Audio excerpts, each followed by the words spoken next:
बच्चों, good evening to all of you. बच्चों, till now I completed बच्चों your depreciation introduction part with meaning, example, definitions.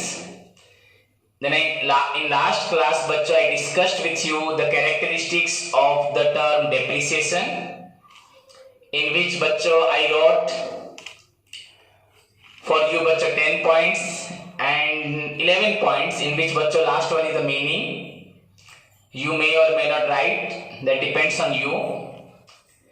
As you know बच्चों, if question ask you about the characteristics बच्चों for 1 marks, you need to write only 1 point. In case of 2 marks, maximum बच्चों 3 points, and in case of बच्चों 3 marks, maximum बच्चों 5 points. And so far as your long question is concerned, you have to write all the points. Clear बच्चों? So what do you mean by depreciation?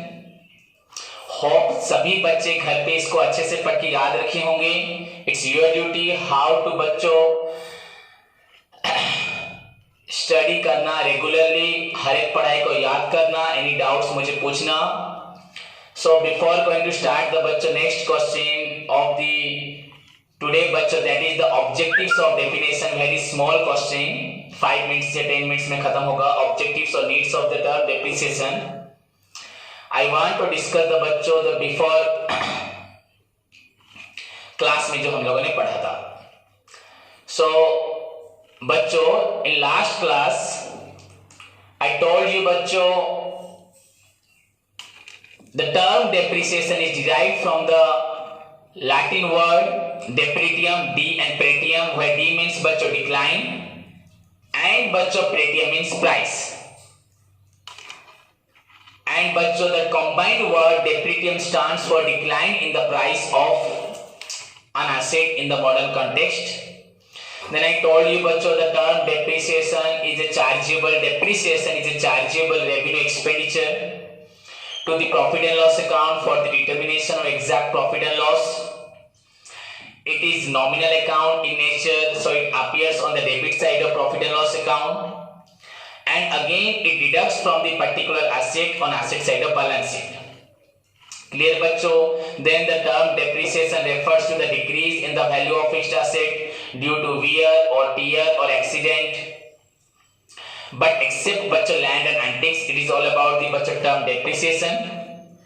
Then finally बच्चों I gave you बच्चों 2-3 definition, in which first definition your बच्चों according to R.M. Carter, in the words of बच्चों R.M. Carter, depreciation is the permanent and gradual decrease in the value of asset from any cause. That cause may be wear, tear, accident, lapse of time, passage of time, expiry, whatever it may be. But remember, depreciation is the permanent and gradual, slowly, धीरे धीरे, एकदम से नहीं down हो जाता value.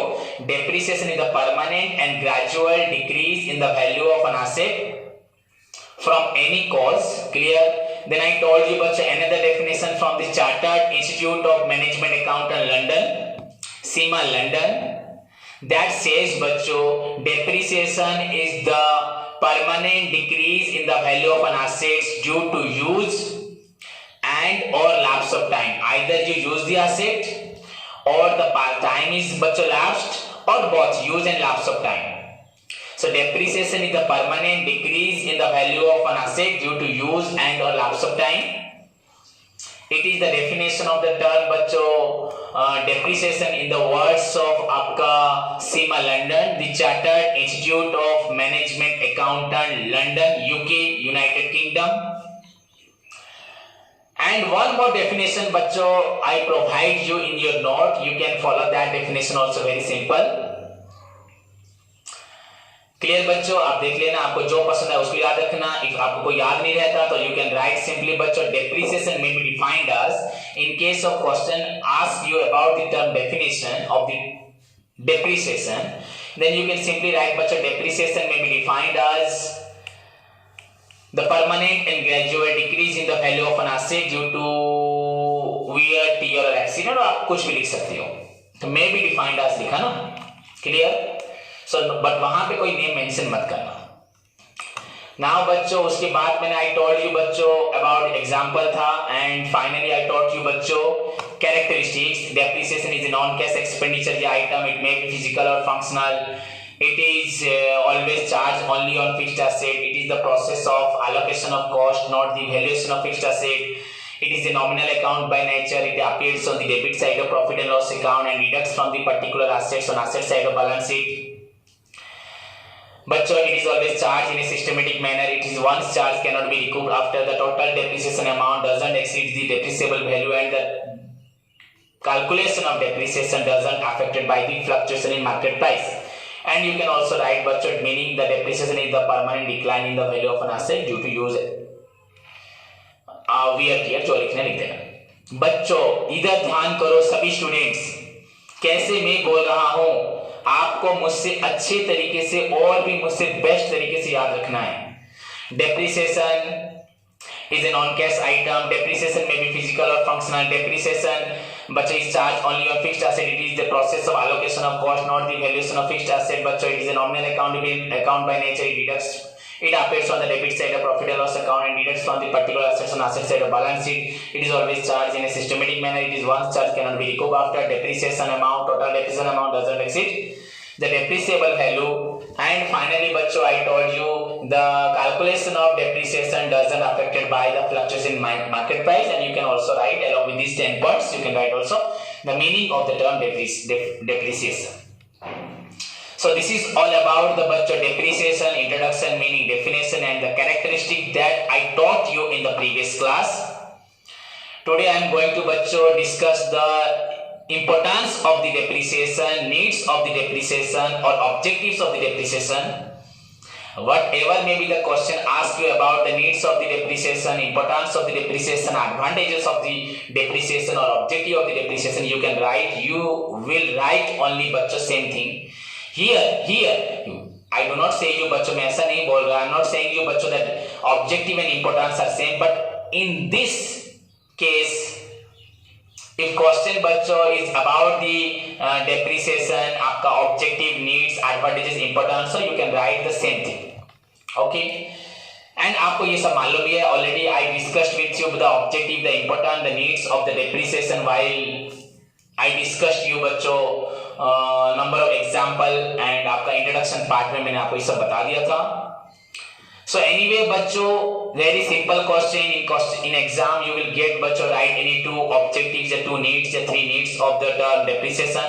ऐसे भी नहीं होगा तो write the needs बच्चों का 3 marks होगा, 5 maximum 5 points, 2 marks 3 points, 1 mark में 1 point.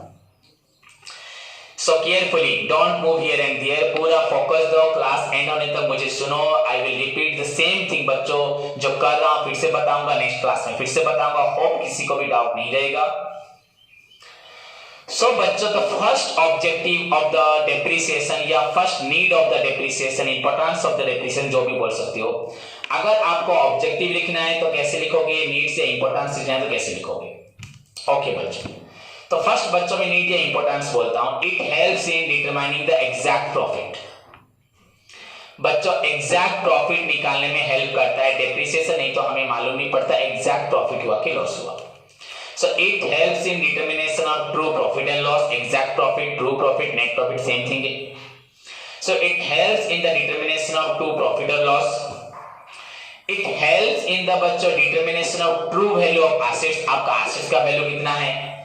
In previous example where I taught you बच्चों a driver took some passenger from Delhi to Chandigarh where he charged बच्चों the owner of the car charged from the passenger 8,000 rupees and expenditure बच्चों which are made in cash are बच्चों was बच्चों 4,000 and I discussed with you बच्चों about the depreciation. Then you know that the expenditure बच्चों would be बच्चों कितना होगा 5,000. So by keeping into account depreciation हमारा profit हुआ बच्चों 3,000. ऑलरेडी बहुत बार आपको अच्छे से मैं हिंदी में बता चुका हूं तो शायद किसी को याद समझना नहीं होगा. अगर फिर भी किसी को डाउट होगा तो मुझसे प्रीवियस क्लासेस मांग के पढ़ सकता है. So it helps in determination of exact profit and loss. It helps in determination of exact value of assets, true value of assets. Exactly आपका asset और 1 करोड़ आपका 10 लाख का है ना, उससे 1,000 माइनस हो गया है. So it helps in determination of true profit and loss. It helps in बच्चों determination of true value of asset in the balance sheet. Balance sheet में जब एसेट्स का वैल्यू लिखोगे एग्जैक्ट कितना वैल्यू लिखना है आपको ये निकालोगे. Okay, these are the first 2 point. Third point बच्चों वेरी इंपॉर्टेंट. इट बच्चों पॉइंट आपका है it helps in determination of exact cost of production या कॉस्ट. आपको लग रहा था कल 4000 रुपए खर्च हुआ है, पर मैंने आपको जब डेप्रिसिएशन के बारे में बताया आपको मालूम पड़ा खर्च एक्चुअली 4000 नहीं है 5000 है. So it helps in determination of exact cost. It not only determine the exact profit, it not only determine the exact value of asset, true value of asset. बच्चों third point it also helps in determination of बच्चों exact cost. Now the fourth point बच्चों very important point. it बोल रहा बच्चों that is needs या importance या advantage में लिख सकते हो. I will tell you बच्चों कैसे लिखना है objective. So first it helps in determination of exact profit and loss. Second it helps in determination of true value of asset. Third point बच्चों it helps in determination of exact cost. Next point बच्चों, आप जो 1000 रुपए मैंने कल रखा था वो तो मैंने किसी को पेमेंट नहीं किया था, वो मेरी पॉकेट में है. पॉकेट में 4000 था पर मैं सबको बोल रहा हूँ 3000 है एंड सब मानेंगे भी. बैंक में बच्चों 4000 रुपए होगा पर मुझे कोई भी पूछेगा आपका कितना प्रॉफिट हुआ है तो मैं 3000 बोलूंगा. कोई पूछेगा 4000 तो अकाउंट में है तो मैं उनको एक्सप्लेन करूंगा दैट 1000 इज केप्ट फॉर बच्चों आपका रिजर्व, तो उसको सभी एक्सेप्ट करेंगे. सो नाउ उस 1000 को मैं रख के क्या करूंगा, फ्यूचर में एसेट्स को खरीदना है तो एसेट खरीदूंगा. अगर इन केस बच्चों फ्यूचर में मेरा एसेट खराब हो जाता है एंड आज से 10 साल के बाद मुझे नया एसेट खरीदना पड़ता है तो उसके लिए पैसा बच्चों कहां से आएगा, खुद सोचो. तो उसके लिए मनी कहां से आएगा बच्चों, दैट मनी कम फ्रॉम बच्चों वही जो आपने पैसा हर महीने निकाल के. अब ये मैंने जो आपको बताया था कि आपके बैंक में 4000 है बच्चों, वो जो 1000 हम उसे अलग से रखेंगे बैंक में. क्लियर बच्चों. सो पॉइंट है आपको बच्चों इट प्रोवाइड्स बच्चों it create sinking fund. Sinking fund बोल सकते यानी तो इट प्रोवाइड्स फंड्स बोल दो आप. सिंकिंग फंड अभी आपको बताना पड़ेगा, बता दूंगा. इट प्रोवाइड्स फंड्स बच्चों for the replacement of assets. हर बार हर साल में कुछ पैसा निकाल के प्रॉफिट हुआ होगा उस प्रॉफिट से एसेट्स का डेप्रिसिएशन के लिए कुछ पैसा निकाल के उसे बच्चों में अलग से रख दूंगा. इट प्रोवाइड्स डेप्रिसिएशन फंड या बच्चों सिंकिंग फंड में मैं पैसा रखूंगा उस 1000 2000 5000 10000 साल का 48000 for the replacement of asset. जब 10 साल के बाद मेरा मशीन पूरी तरह से खराब हो जाएगा तो उसके लिए पैसा मैं रखूंगा. सो बच्चों another importance of the term depreciation, it provides बच्चों it creates it provides money बच्चों, it helps in keeping money. Depreciation के द्वारा बच्चों इसी से क्या होता है हम लोग पैसा रख पाते हैं, वो पैसा जो हमें फ्यूचर में नया एसेट खरीदने के लिए हेल्प करता है. जो पैसा हमें फ्यूचर में बच्चों नया एसेट खरीदने के लिए हेल्प करता है. तो आप अब सोचिए बच्चों इट आल्सो प्रोवाइड्स बच्चों sinking fund for the replacement of asset. These are the बच्चों आपका जो हुआ इंपॉर्टेंस. और भी है दीज आर माने it is the another importance of the बच्चों depreciation. So it helps in determining the true profit and loss, it helps in determining the true value of assets, it helps in determining the true cost of production, it provides sinking fund depreciation fund for the replacement of asset. मैं आपको sinking fund बता देता हूं थोड़ी देर में, बस आप पहले सुन लो सब कुछ. उसके बाद बच्चों 5th नंबर पॉइंट हुआ बच्चों it helps in avoiding the overpayment of tax. अगर आप डेप्रिसिएशन शो करते हैं तो आपका प्रॉफिट प्रीवियस एग्जांपल में 4000 नहीं होगा, आपका प्रॉफिट 3000 होगा. अगर 3000 प्रॉफिट होगा तो बच्चों आप टैक्स 3000 पे देंगे तो ज्यादा टैक्स देने से बच जाएंगे. सो इट हेल्प्स इन बच्चों avoiding the over payment of tax. The another importance बच्चों अगर आप कंपनी के बारे में सोचेंगे, एज यू नो हमने शेयर कैपिटल में पढ़ा था, लोगों से पैसा लेके कंपनी क्या करती है अपना काम स्टार्ट करती है एंड कंपनी का जो प्रॉफिट होता है बच्चों सारा प्रॉफिट सबको बांट देती है. मैंने बोला था सबको बांट देती है in the form of dividend. बताया था सभी को, याद करो। कंपनी को जो मिलेगा सारा पैसा बांट देगी, जो ज्यादा दिया होगा उसे ज्यादा मिलेगा, जो कम दिया उसे कम मिलेगा, इक्वल। अगर 100 रुपए वाले को 50 रुपए मिल रहा है 50%, तो बच्चों 1000 रुपए वाले को 500 रुपए मिलेगा, 1 लाख वाले को 50,000 मिलेगा। किसी को कम नहीं, किसी को ज्यादा नहीं, सभी को इक्वल पैसा मिलेगा। क्लियर बच्चों? आई टॉट यू, पढ़ाया मैंने सभी को।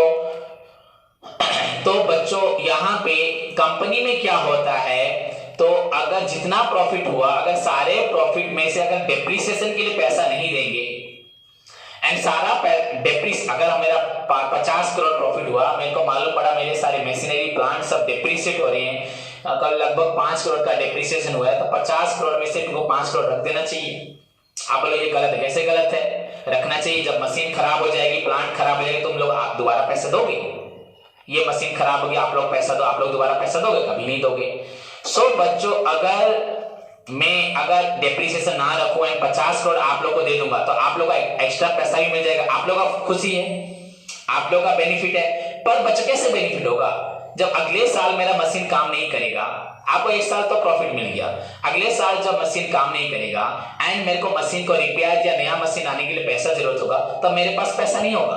आपको 1 साल तो प्रॉफिट मिल जाएगा, अगले साल नहीं मिलेगा। सो आपने एक्स्ट्रा डिविडेंड आपको मिल गया, एक्स्ट्रा प्रॉफिट मिल गया, उससे आपको फायदा तो हो गया, पर आपने ये नहीं सोचा मैंने आप लोगों को, कंपनी ने आप लोगों को बच्चों ज्यादा डिविडेंड दे दिया। अगर मुझे ध्यान होता कि अगले 1-2 साल में हमारे मशीनरीज, हमारे फर्नीचर सब खराब होने वाले हैं, तो उनके लिए पहले पैसा रखते हैं, उसके बाद प्रॉफिट होता, उस प्रॉफिट को आप लोग को देते, तो वो प्रॉफिट बच्चों सही होता, गलत नहीं है। एग्जैक्टली पहले हमें पैसा रखना था, फिर आपको देना था, पर मैंने क्या किया, पैसा रखे बिना आपको पैसा दे दिया, तो पूरी तरह से गलत हुआ। सो दैट इज बच्चों, it helps in avoiding the over payment of dividend. अगर हम डेप्रिसिएशन रखते हैं तो किसी को भी डिविडेंड ज्यादा नहीं मिलता। अगर डेप्रिसिएशन रखते हैं तो इनकम टैक्स भी बच्चों जितना देना होता है उतना ही देते, ज्यादा नहीं देते, और कम देना तो बहुत गलत है। सो बच्चों this is all about the बच्चों objectives, importances, needs of the word depreciation, of word नहीं, of depreciation, of the chapter depreciation. So it helps in determining the true profit and loss. It helps in determining the true value of asset in the balance sheet. It helps in determining, लिखो find out, लिखो बच्चों finding out, लिखो asset and लिखो exact cost of production. It provides depreciation fund for the replacement of asset. 4 point. It helps in avoiding the overpayment of tax.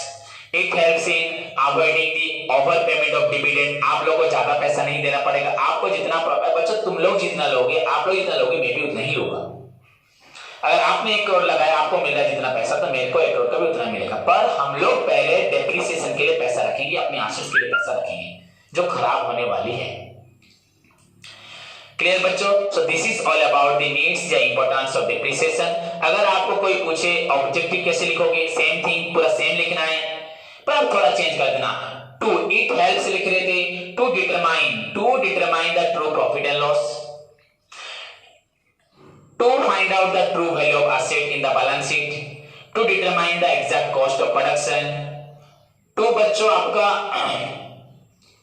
Provide depreciation fund, sinking fund for the replacement of asset, to avoid the overpayment of income tax, to avoid the बच्चों overpayment of dividend। ये 6 point हुए।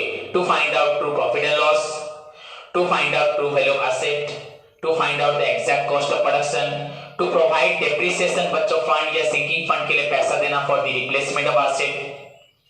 Only replacement नहीं, आपका repair, renewal, change, modernise, आपको जो करना है उसके लिए पैसा रखा जाएगा। टू बच्चों avoid the overpayment of income tax, to avoid the overpayment of बच्चों dividend। These are the बच्चों objectives। if the objective question में तो you can write simply बच्चों टू करके लिख देना, to find out the exact profit and loss, to find out the बच्चों true value of assets, to find out the exact cost of production, to provide depreciation fund for the replacement of assets, to avoid the overpayment of income tax, to avoid the overpayment of dividend, we calculate, we charge depreciation। And अगर needs importance हो तो it helps लिख के उसी चीज को लिख देना। क्लियर बच्चों?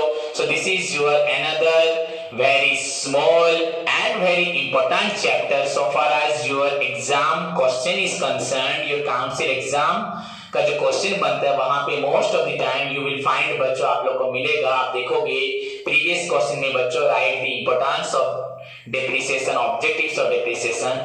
तो ये तो आपका स्टडी रिलेटेड या आपका एग्जाम रिलेटेड इंपॉर्टेंट है, पर इन फ्यूचर में बच्चों ऑल्सो हम क्यों डेप्रिसिएशन पढ़ते हैं हमारे खुद की कॉन्सेप्चुअल क्लैरिटी के लिए बच्चों, because the study of depreciation, the study of the detail concept of depreciation, the study of the different methods of calculation of depreciation also बच्चों very much helpful, is essential, it is बच्चों compulsory, mandatory to calculate the exact profit and loss, to find out the true value of assets, to find out the कितना actually खर्च हुआ, and to provide बच्चों पैसा भी जमा करता है for the replacement of asset, to avoid the overpayment of tax से हमें बचा देता है, excess payment of tax से बचा देता है, to avoid the overpayment of dividend. This is all about the requirements of depreciation, क्यों हम लोग depreciation पढ़ते हैं, importance, needs, advantage, benefits, objective, whatever the question may be, the answer बच्चों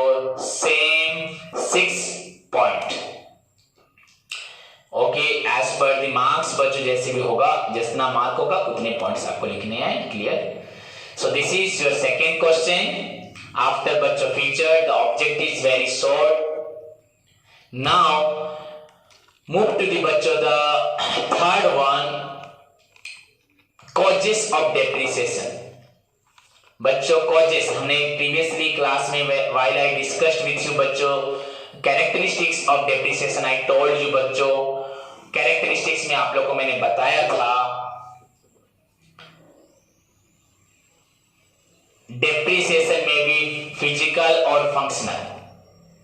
तो बच्चों फिजिकल एंड फंक्शनल ये दो पॉइंट है बच्चों, ये कॉजेस है। फिजिकल मतलब अगर मैं पढ़ा रहा हूं, अभी मुझे कुछ हो जाता है, तुरंत हाथ पैर टूट जाते हैं एक्सीडेंट के मारे, तो बच्चों आई एम फिजिकली बच्चों हैंडीकैप या जिंदा रहूं या मर जाऊं बच्चों, ऐसा कुछ हो जाए तो मैं आपको पढ़ा ही ना पाऊं, तो मेरा डेप्रिसिएट हो जाएगा, क्लियर। तो मैं जैसे अपने बारे में एग्जांपल दिया, बस मैं लाइफ स्टॉक हूं बच्चा, आप तो सर एसेट नहीं है, मैं भी एसेट हूं, मैं जिंदा एसेट हूं। मैं एसेट किसके लिए हूं? अपनी फैमिली के लिए हूं। अगर मैं किसी कंपनी में काम करता हूं एंड मैं एक मैनेजर हूं तो कंपनी के लिए मैं डायरेक्टर हूं, मैं अकाउंटेंट हूं, उनके लिए एसेट हूं, उनके लिए हेल्पफुल हूं, clear.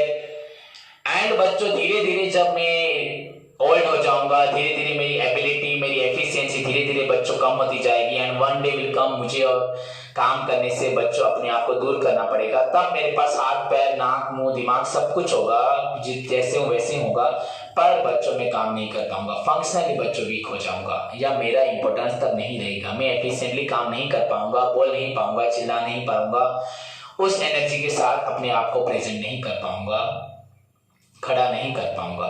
So in that case बच्चों मैं वहां पे फिजिकली बच्चों इनकैपेबल नहीं बनूंगा, मैं वहां पे बच्चों फंक्शनली इनकैपेबल बन सकता हूं। तो मेरी जो वहां पे इनकैपेसिटी होगी बच्चों, not if I will not able to perform my same duty that I perform today, the reason behind that incompetency is not बच्चों any physical cause, that is बच्चों उसको बोला जाएगा functional cause. So overall, if we see बच्चों the causes of depreciation can be classified into two categories. It is the another guaranteed question for your council examination. In fact, you will get 2 marks, 1 marks, 3 marks question from this causes of depreciation. Okay बच्चों, सब बताऊंगा आपको। हाँ, मैंने एक चीज आपको छोड़ दिया, सिंकिंग फंड किसी के मन में होगा, फिर मैं भूल जाऊंगा, आप लोग सोच रहे होंगे सर ने बताया नहीं। तो बच्चों सिंकिंग फंड क्या है? बच्चों एवरी ईयर हम कुछ पैसा निकाल के एक फंड में रखते हैं, उस फंड को अगर फ्यूचर में कोई भी लॉन्ग टर्म रिक्वायरमेंट्स, कोई भी प्लांट मशीनरी खरीदना हो, पुराना प्लांट मशीनरी को रिप्लेस करना हो, मॉडर्नाइज करना हो, फिक्स्ड एसेट्स को रिप्लेस करना हो, फर्नीचर वगैरह सब तो फिक्स्ड एसेट है, कोई भी नया मशीनरी लाना हो, ओल्ड को रिप्लेस करना हो, तो बच्चों जैसे कि हमें फ्यूचर में प्रॉब्लम ना हो उसके लिए हम पैसा रखते हैं, उसको बोलते हैं सिंकिंग फंड। सपोज मैंने बाइक खरीदी मुश्किल से मेहनत से, मुझे मालूम है कि आज से 10 साल के बाद मेरा बाइक खराब होगा, मुझे और एक बाइक खरीदना पड़ेगा, फिर किससे पैसा मांगूंगा? फिर लोन लूंगा। अरे अगर अपने आप को एबल बनाऊंगा, पैसा रखूंगा, लोन लेना बुरी बात नहीं है, पर अगर मैं हर बार कुछ पैसा रखता रहूंगा अपने प्रॉफिट में से, तो जब मुझे बाइक का जो प्रॉब्लम होगा रिपेयर भी हो पाएगा, एंड जब बाइक नया खरीदना होगा मेरे पास पैसा भी होगा, मैं नया बाइक खरीद लूंगा। तो कंपनी बच्चों जब अपनी एसेट्स खरीदती है, वो एसेट उसको बेनिफिट देती है, तो उस एसेट्स को फ्यूचर में वो एस्टिमेट कर लेती है कितने साल चलेगी। एंड अगर उसको लगता है कि आफ्टर ए सर्टेन पीरियड वो एसेट वर्केबल नहीं होगी, तो उसको फिर वो एसेट लाना पड़ेगा। एंड अगर उस वक्त में नहीं ला पाए तो कंपनी जो भी चल रही होगी तुरंत बंद हो जाएगी। तो कंपनी क्या करती है, एक अमाउंट बच्चों से अलग से रखती है बच्चों। क्लियर बच्चों? For particular period of time and for that particular purpose, वो एसेट्स को रिप्लेस करना है, उस मशीन को, उस बिल्डिंग को लाना है, जो भी करना है बच्चों, that is known as sinking fund. वह sinking fund is a permanent fund which is created by setting aside बच्चे an amount periodically, एक अमाउंट को हम periodical रखेंगे, and for the replacement of बच्चों आपका फिक्स्ड एसेट हो, और for any big requirements, big project के लिए हम पैसा रखेंगे, that fund is known as sinking fund. So depreciation अपना पैसा काट के सिंकिंग फंड में रखता है। क्यों? अगर मैंने इस पर्टिकुलर मशीन के लिए, एक मशीन है उसका नाम एक्स, उस मशीन के लिए हम उसके प्रॉफिट से बच्चों रख रहे हैं, तो जिस दिन वो मशीन खराब हो जाएगी तो वहां से पैसा निकाल के उस मशीन को हम फिर से बना लेंगे। So that is known as sinking fund. Okay, a fund which is created out of बच्चों profit regularly to बच्चों meet any long term requirements of any particular asset, so that may be बच्चों purchase of new assets हो, या आपका replacement of old assets हो, whatever it may be, पर particularly उसी assets के लिए रखते हैं, तो उसको sinking fund बोल सकते हैं।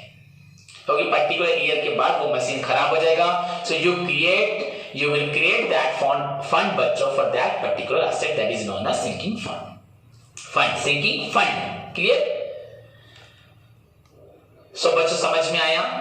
so डेप्रिसिएशन का पैसा हम सिंकिंग। अब फंड में बच्चों रखने से क्या होगा, बैंक में अगर फंड बना के रखोगे, आपने जो रखा होगा बच्चों उसके साथ इंटरेस्ट भी बढ़ेगा, so it's another benefit to you, आपको इंटरेस्ट भी मिलेगा। सो प्रिंसिपल टुगेदर विद बच्चों इंटरेस्ट जो आपको एक्स्ट्रा होगा, अगर आप कम पैसा भी रखोगे तो आपको ज्यादा मिल जाएगा। एंड सपोज 5 लाख का मशीन आपको रिप्लेस करना है, आप 3, 3.5, 4 लाख रखोगे 5 साल तक, वो 5 लाख हो जाएगा, तो आपको कम पैसा रख के भी 5 लाख के लिए आपका पैसा बढ़ भी जाएगा, तो एक फायदा भी है। क्लियर बच्चों? So now we shall discuss about बच्चों causes of depreciation, and the causes of depreciation is broadly classified into 2 categories बच्चों, physical causes and another one is बच्चों functional causes। आप पीडीएफ देख सकते हैं, अगर कॉपी में सब लिख चुके हो, मैंने जो पीडीएफ दिया है तो आप जान पाओगे। वन इज बच्चों फिजिकल कॉजेस, अनदर वन बच्चों आपका हुआ functional causes. Now what are the physical causes and what are the बच्चों functional causes of depreciation. Depreciation के लिए बच्चों फिजिकल कॉज क्या है एंड क्या क्या बच्चों फंक्शनल कॉजेस हैं, किसके लिए? डेप्रिसिएशन के लिए, उसको जानते हैं।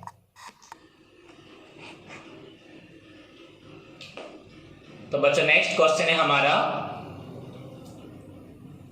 कॉजेस, एंड जिसके अंदर हम लोग पढ़ेंगे बच्चों physical and functional causes. So बच्चों what are the physical causes, आपका फिजिकल कॉज बच्चों क्या क्या है? द फर्स्ट फिजिकल कॉज बच्चों वेरी सिंपल है, फिजिकल कॉज, एंड आपको शॉर्ट क्वेश्चन जो मैंने आपको बोला 1 मार्क 2 मार्क 3 मार्क्स बच्चों उनमें आएंगे, आपको बेसिकली मीनिंग करके आएगा फंक्शनल कॉजेस। वैसे ओवरऑली भी आएगा बच्चों, write any 2 causes 3 causes, what are the causes. So first हुआ फिजिकल कॉज, हर एक बात को सुनो, एग्जाम में ऐसे आएगा what are the causes, then you can write, you may write बच्चों फिजिकल लिखो, फंक्शनल लिखो, कुछ भी लिख सकते हो। अगर मीनिंग वगैरह आते हैं तो बेसिकली वो क्वेश्चन आएगा फंक्शनल कॉज से। सो ओवरऑली बच्चों स्टार्ट करिए, what are the physical causes.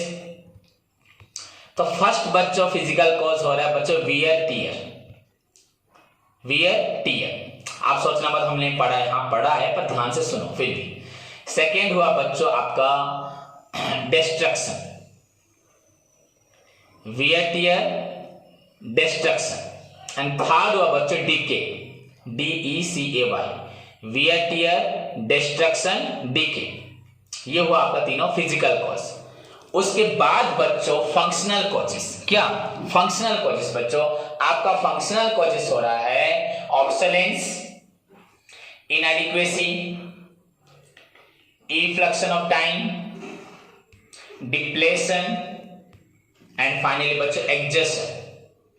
ये सब आप जानते हो? नहीं जानते, तो इसलिए बोला बच्चों ये सब टर्म्स एग्जाम में वेरी इंपॉर्टेंट है। तो फिजिकल कॉज में बच्चों wear, tear, destruction, decay, and आपका बच्चों फंक्शनल कॉज में आपका आ रहा है obsolescence, inadequacy, effluxion of time, depletion and finally बच्चों exhaustion. So these are the बच्चों कॉजेस। ओके, तो नेक्स्ट बच्चों अब हम स्टार्ट करते हैं हर एक कॉजेस को एक्सप्लेन करना। तो मैं आपको बताता हूं बच्चों what are the physical causes. जो मैंने आपको बताया वो एक्चुअली है क्या, what is wear tear, what is destruction and what is decay. पर ऐसे क्वेश्चन नहीं आते, बाय चांस डिके आ सकता है। सो वियर टियर बच्चों अगर हम किसी एसेट्स को यूज करते हैं वियर टियर होता है कि नहीं होता?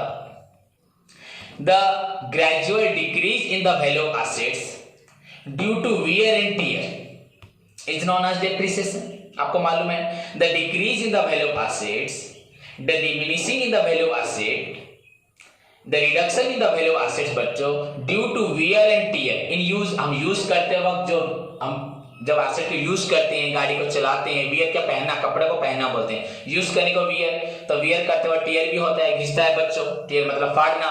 पर बच्चों the decrease in the value of asset बच्चों due to wear and tear in use, the more will be the बच्चों wear, the more you wear and tear the more will be the बच्चों क्या होगा depreciation. जितना ज्यादा use करोगे उतना ज्यादा बच्चों, the more you use the asset, sorry the more you use the asset the more will be the wear and tear, more will be the depreciation. The less you use the asset बच्चों less आपका होगा depreciation. The constant use of asset बच्चों constantly बच्चों क्या होगा आपका wear and tear होगा, constant बच्चों आपका depreciation होगा। Clear? This is called wear and tear। इसमें कुछ लिखना ज्यादा कुछ नहीं है, ये कुछ है ही नहीं डिटेल, ऐसा कुछ very simple। The decrease in the value of asset due to wear and tear in use, the more we use the asset the more will be wear and tear and the more will be depreciation, and the constant use of asset is the constant amount of wear and tear. So this is all about wear and tear. Then second point बच्चों destruction very वैसे ही simple है, the decrease in the value of assets due to बच्चों accident, like आपका normal accident जो physically accident होता है या बच्चों अर्थक्वेक हो या फ्लड हो या एनी अदर बच्चों नेचुरल बच्चों कोई भी आपका कैलामिटीज हो, कोई भी प्राकृतिक विपर्य की वजह से अगर आपका सामान खराब हो जाता है, अर्थक्वेक हो जाए, भूकंप आ जाए, आपका भूचाल आ जाए, आपका साइक्लोन आ जाए, आपका बारिश बहुत ज्यादा आ जाए, उसकी वजह से या एक्सीडेंट हो गया बच्चों, मशीन गिर गया और एक मशीन आके वहां टक्कर हो गया, कोई जो भी बच्चों एक्सीडेंट जैसे भी होता है, अगर कोई गाड़ी जा रहा है तो एक्सीडेंट हो गया, पहाड़ से गिर गया, टक्कर हो गया, जो भी हो, so that is also the another cause of बच्चों depreciation. So the decrease in the value of asset बच्चों due to accident, due to destruction इन बच्चों एक्सीडेंट हो, that may be आपका earthquake हो, normal accident हो, flood हो, cyclone हो and any other natural havocs बोल सकते हो या calamities, that is also बच्चों depreciation. क्लियर? तो वियर टियर एंड आपका हुआ आपका डिस्ट्रक्शन। ये पॉइंट वेरी सिंपल थे एंड होप किसी को भी समझने में मुश्किल नहीं हुआ होगा। नाउ बच्चों आपका थर्ड पॉइंट डिके, ये एक इंटरेस्टिंग पॉइंट है बच्चों। सपोज एक चीज को आप बाहर धूप में रख देते हैं, बारिश में रख देते हैं, तो ड्यू टू बच्चों हमारा जो क्लाइमेट चेंज होता है, बारिश का पानी गिरता है या लगातार धूप पड़ती है, तो उसका बच्चों कलर या उसकी चीज पे कुछ फर्क पड़ता है कि नहीं पड़ता?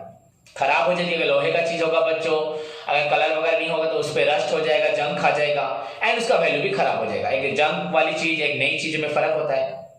एंड धूप में भी बच्चों एक चीज को बार बार रखोगे तो उसका कलर भी उड़ सकता है, फेड हो सकता है, खराब भी हो सकता है। सो बच्चों यहाँ पॉइंट है बच्चों, the lessening in the value of asset, the decrease in the value of asset due to the effect of nature, किसी भी प्रकार के नेचर के इफेक्ट से, चाहे वो आपका हॉट वेदर हो, चाहे आपका विंटर क्लाइमेट हो, चाहे आपका रेन मॉइस्चर हो, ड्यू टू एनी बच्चों effect of the nature, not I am telling you about बच्चों earthquake, not telling you about the earthquake flood, cyclone. I am just telling you बच्चों, the decrease in the value of asset due to the effect of nature. अगर आपका decrease in the value of asset होता है बच्चों due to the effect of nature, उसको बोला जाता है बच्चों depreciation. So like wear and tear, destruction, third point is your बच्चों आपका हुआ decay. So wear and tear में हम क्या लिखते हैं? The decrease in the value of asset due to wear and tear in use. The more will be the use बच्चों, the more will be the wear and tear, and the constant use बच्चों आपका constant wear and tear होगा, and कम करोगे तो कम होगा।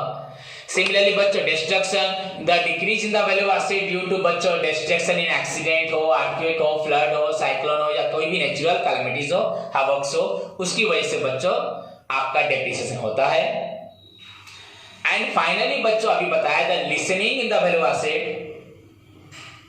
the decrease in the value of asset due to the effect of nature, that may be rain moisture हो, आपका summer hot हो, या आपका winter हो, whatever it may be, but the reduction in the value of asset due to the effect of nature, that is known as बच्चों depreciation. Clear? तो इसी के साथ बच्चों आपके 3 पॉइंट खत्म हुए फिजिकल कॉजेस। एनी डाउट रहा बच्चों? What are the objectives, and अभी हम पढ़ रहे कॉजेस जिसमें आपको मैंने what are the physical causes के बारे में बताया। फिजिकल कॉज में फर्स्ट हुआ wear tear, destruction, then decay. Decay is very मतलब इंटरेस्टिंग पॉइंट है। The decrease in the value of asset, then lessening in the value of asset, listening बच्चों decrease in the value of asset due to the effect of nature, that is also known as depreciation. Clear? उसके बाद रहा आपका बच्चों functional causes. अगर आपका exam में question आता है right any 3 causes, you can right from physical से लिखो या फंक्शन से लिखो, फंक्शन लिखो, आपकी मर्जी जहां से भी लिखो। अगर आपको पूछा जाए what are the physical causes तो फिजिकल कॉज लिखना है, फंक्शनल पूछे तो फंक्शनल, अगर कुछ नहीं पूछे तो आपकी मर्जी, आप कहीं से भी लिख सकते हैं। सो यू कैन राइट बच्चों वियर एंड टियर उसका मीनिंग, देन डिस्ट्रक्शन उसका मीनिंग, देन उसके बाद बच्चों डीके उसका मीनिंग। अगर लिखा है नेम एनी 3 कॉजेस 2 कॉजेस तो you need to write only बच्चों the name, not need to बच्चों, not need to explain the causes. Clear बच्चों? So this is all about the आपका physical causes of depreciation. Hope सभी को समझ में आया। नेक्स्ट क्लास में मैं आप लोगों के साथ डिस्कस करूंगा बच्चों फंक्शनल कॉजेस ऑफ डेप्रिसिएशन। तो आज जितना पढ़ाया उसको सभी स्टूडेंट ध्यान से अभी क्लास होने के बाद तुरंत पढ़ें, नोट्स को देख के लिखें, पढ़ें। कुछ भी डाउट रहा अभी से डाउट पे टिक करें, मुझे ग्रुप में मैसेज करें, होगा तो आज ही समझा दूंगा, नहीं तो नेक्स्ट क्लास में समझाऊंगा। एंड कल आने से पहले पूरा क्वेश्चन को लर्न करके about the introduction, meaning, definition part, then characteristics आज पढ़ाया, ऑब्जेक्टिव्स एंड बच्चों फिजिकल कॉजेस, इतना पढ़ के सारे स्टूडेंट्स आएंगे। मैं इसका एग्जाम भी करूंगा बच्चों। आज आपका वेडनेसडे है पर मैं इसका एग्जाम बच्चों करूंगा आपका about the complete theory on बच्चों फ्राइडे। इस फ्राइडे को आपका एग्जाम होगा। सो तब तक के लिए अपना ख्याल रखो बच्चों। All the best.